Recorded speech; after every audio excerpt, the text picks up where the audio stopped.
সকল দর্শককে এনএম নিউজে স্বাগত জানাচ্ছি।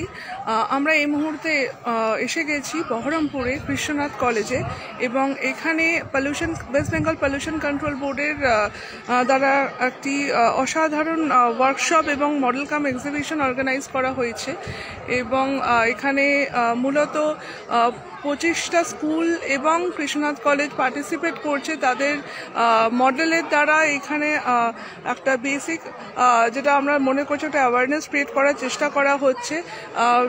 তার এয়ার পলিউশন, তারপরে আপনার ওয়াটার পলিউশন, সমস্ত যে দূষণ, আমরা চারদিকে যে দূষণের মাত্রা বেড়ে যাচ্ছে, এই ব্যাপারগুলো নিয়ে মূলত এই এক্সিবিশন এবং অর্গানাইজ করা হয়েছে। এখানে আমরা পরপর দেখতে পাচ্ছি অনেক স্কুল এসেছে।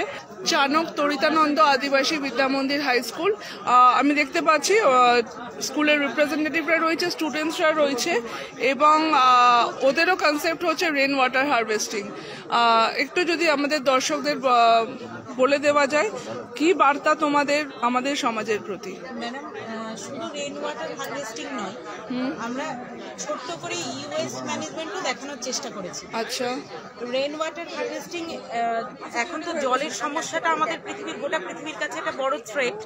গোটা পৃথিবী জলের সংকটে ভুগছে এবং এই জল সংকটে ভোগার ফলে জলবাহিত নানা রকম রোগ সৃষ্টি হচ্ছে।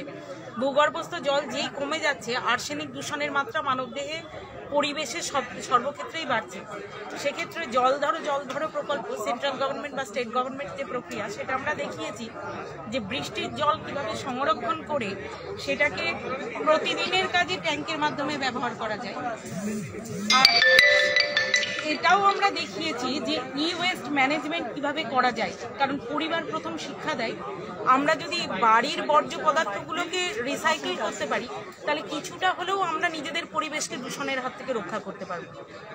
তাই আমরা কিচেনের যে জল, সেটা যেখানে বেরিয়ে পড়ছে সেখানে একটা বাগান করেছি। টয়লেটের জলটা গিয়েও বাগানে পড়ছে।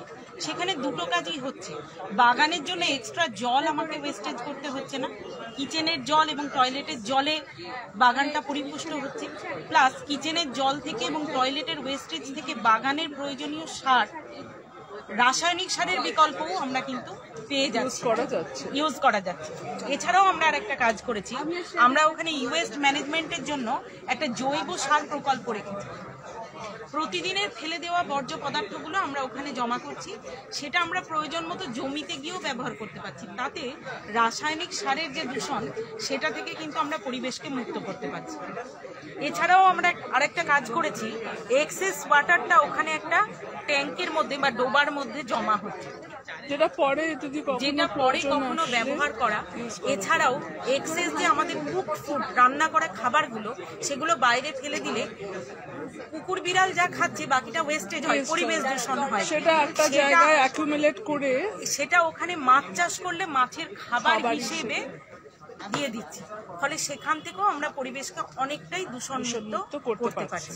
আমরা ছোট্ট করে একটা ওয়েস্ট ম্যানেজমেন্টও এটার মধ্যে দিয়ে দেখিয়েছি। অনেক ধন্যবাদ আমাদের সঙ্গে কথা বলার জন্য। আমরা কথা বলে নিলাম চানক তরিতানন্দ আদিবাসী বিদ্যামন্দির হাই স্কুলের সাথে এবং ওনাদেরও অভাবনীয় একটা মডেল ওনারা তৈরি করেছেন এবং সমাজের প্রতি আমার মনে হয় খুবই একটা সুন্দর বার্তা ওনারা দেওয়ার চেষ্টা করেছেন। অনেক ধন্যবাদ আমাদের সঙ্গে কথা বলার জন্য।